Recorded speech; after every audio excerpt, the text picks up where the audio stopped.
một lần về à phụ đại sai nó sẽ ai nên hai ai ngà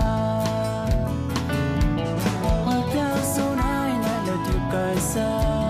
ngập tu áo xa này là điều cái giờ một lần số cây này chẳng khó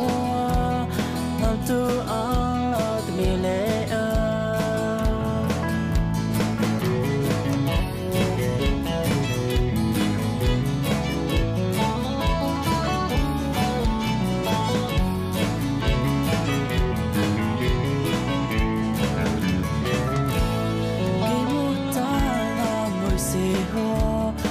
kick sao sẽ bao nay này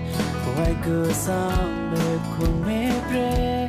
ai ao huế bay cùng mê pre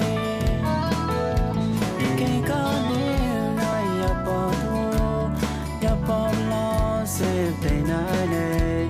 khi huế bay này sẽ bay ra sẽ apu bay này ya bỏ thua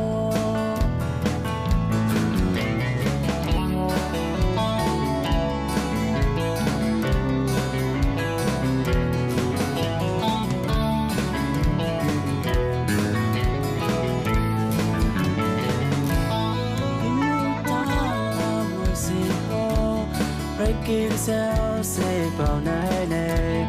quay cửa sang để cùng mê pre ai ao huế bay cùng mê pre khi có níu này ya bỏ thua ya bỏ lo sẽ tay này này khi huế bay này sẽ bay ra si